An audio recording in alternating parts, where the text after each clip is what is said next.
Interior bar, night. Lacey, 23 years old. At first glance, there is nothing unusual about her, but all the men in the room stare at her in awe by her mysterious beauty. As she carries herself pale and slender, gracefully and elegantly towards one of the men in the room handing him a drink.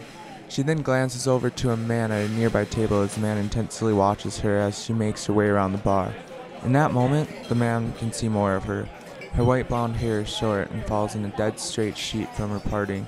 Her pale eyebrows arch delicately over beautiful feline eyes which are rimmed with eyelashes so pale they appear invisible. Her blue eyes pierces like the deep blue ocean. Her nose is quite small. Her smile takes the attention away from any blemishes, if she has any. Just then a glass falls from her tray, shattering on the ground. Just for a moment, her eyes leave the man sitting at the table as she looks down at the broken glass. As she glances up, she notices the man is gone. Exterior parking lot. Later that night, Lacey in the parking lot. As rain falls, Lacey runs holding her jacket over her head, keeping her hair from getting wet as she makes her way to her car.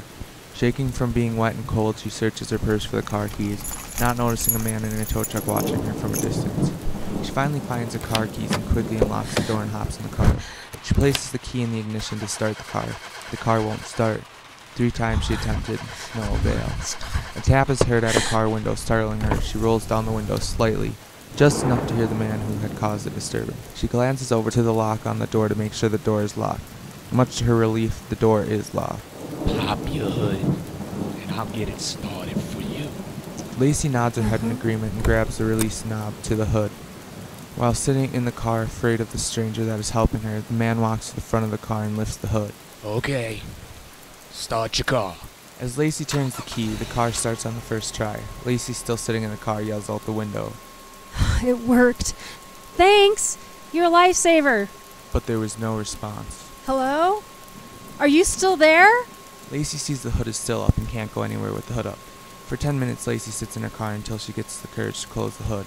She slowly opens the door of the car, quickly jumps out of the car and runs to the front to shut the hood, hoping the man is not there.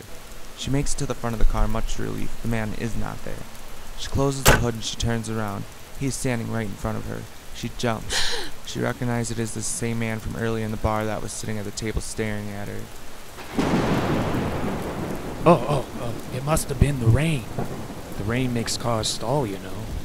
And it's sure not safe for a pretty girl like you to be stuck in the rain. Thanks. As Lacey slowly makes her way back to the driver's side of the car. I gotta get home. Thanks again for your help. She quickly jumps in the car and locks the door. When she looks out the window, she sees the man is gone. She starts to pull out of the parking lot, looking around as she drives to make sure no one's there. Exterior road, continuous. Lacey getting chased. As Lacey is driving down the road, the rain is coming in harder, to the point where she is having a hard time seeing the road. Just then, headlights flash on in her rearview mirror, blinding her even more. The truck behind her starts honking his horn as he approaches her car. Freaked out, she starts to move to the side of the road so the truck can pass, but the truck follows her.